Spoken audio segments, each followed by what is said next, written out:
So before we begin looking at values, I would like you to take a look at what you don't want in a job. Go ahead and use the worksheet on page 24 of your workbook to brainstorm what you do not want in a job. If you don't have a printed workbook, feel free to just grab a blank piece of paper and write down as many ideas as you can think of. Aim for about 7 to 10 things you don't want in a job. It's going to be unique to you. For example, some people don't want to be in an office all day. Other people don't want to work outside. So what you write on this list will be very specific to you. Go ahead and pause this video so you have plenty of time to come up with 7 to 10 ideas.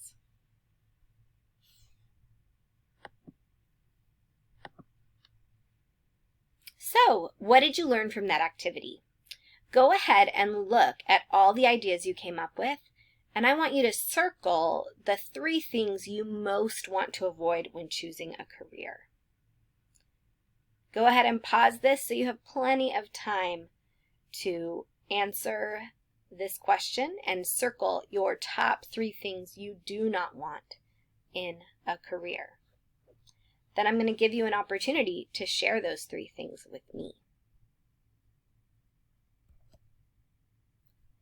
So today, you probably can tell we are talking about values. Now, let's look. When we think about values at work, consider the fact that you will likely spend 1 in 4 hours of your life at work, 1/4 of your life. You're going to get paid to work, but what if you could get more? What if you could be satisfied by your key values? What if you could have work that is meaningful for you? That would be amazing, wouldn't it? I think everyone wants the kind of job where they can say, wow, I can't believe I get paid to do this. So as you try to figure out what your key values are, one way you can kind of get an idea is by looking at what you spend your time and money on. Values are often reflected in what you actually do with your time and your life. Now, some people, when they go and get a job, that is how they figure out what they do and don't want. Sometimes they discover the job they have doesn't really satisfy their values and interests. You're going to bring your whole self to the job. So you want to make sure you know what you care about. And so that means developing your own personal values. By the age of 10, most pre-adolescents have unconsciously adapted all the values of their parents, teachers, and friends. But as they become teenagers, usually they begin to sort out which of these adopted values they want to choose freely as their own. Some people consider this the rebellious stage. But the truth is, making your own choices about what you value fosters self-esteem and self-confidence, and it's a really good thing. But it can be a little stressful when you realize the things you value may not match what your parents value, or your teachers, or your friends. Sometimes it will stay the same. Sometimes you'll have agreement with your family or your friends on some similar core values. But it's okay for you to branch out and figure out what you care about in your life. Go ahead and turn to page 25 in your workbook. If you don't have your workbook printed out, I recommend just drawing a pyramid like this one and take a few minutes to fill in the blanks. Go ahead and copy down this information so that you will have it. Feel free to pause the video while you copy this down.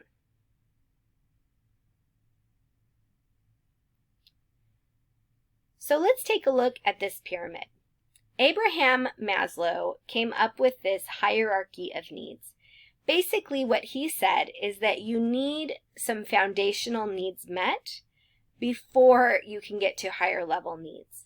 So let's look at the lower order needs first. So these are external needs. First, we have physiological needs. That includes things like food, water, air, shelter, clothing, sleep.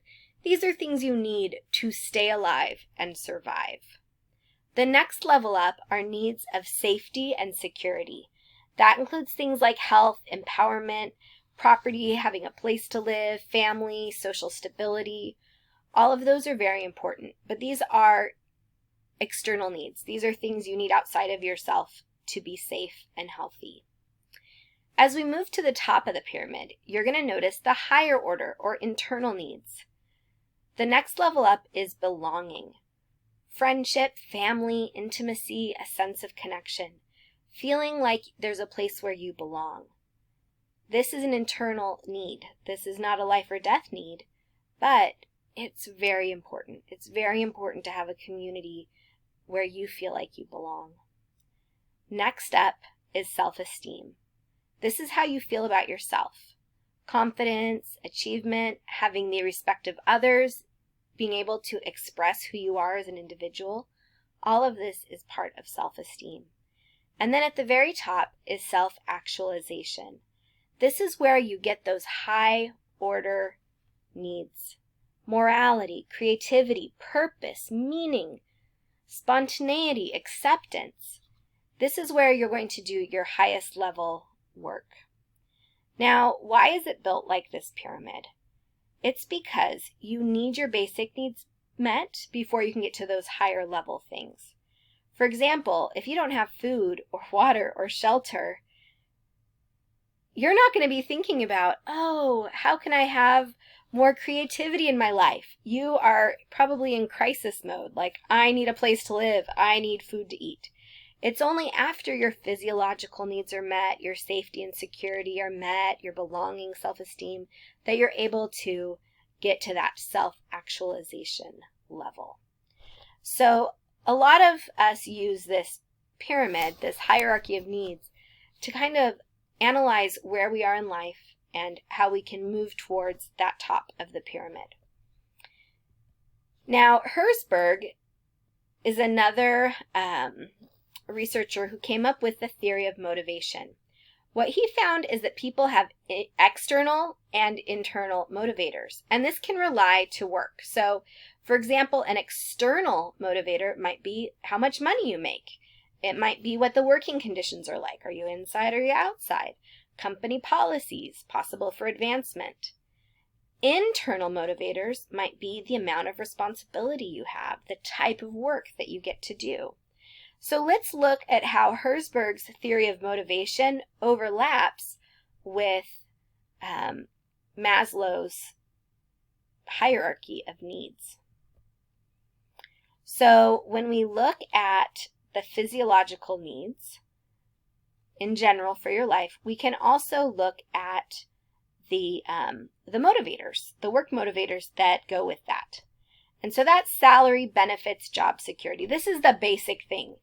Some people will say, like, let's say it's the middle of a recession. Okay, probably not too hard to imagine that right now. And you just need to survive. You'll take any job that has salary and benefits and that you know you can get a paycheck, right? You're not going to be so picky if you're trying to meet your physiological needs. Next level of motivator with safety and security, that's more like work environment and company policies. You want to make sure that you're safe, that you're not going to be harassed or you're not going to be injured.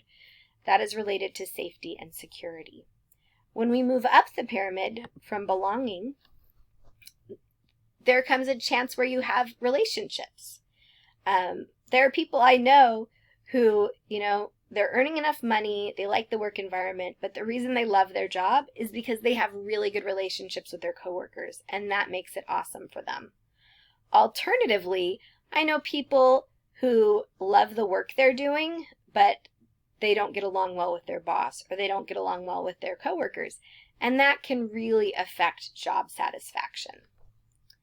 Moving up to self-esteem, some career-related motivators are the chance for advancement, seeing yourself move up to being maybe a supervisor or in charge of more projects, having more self-control or autonomy about the work you do.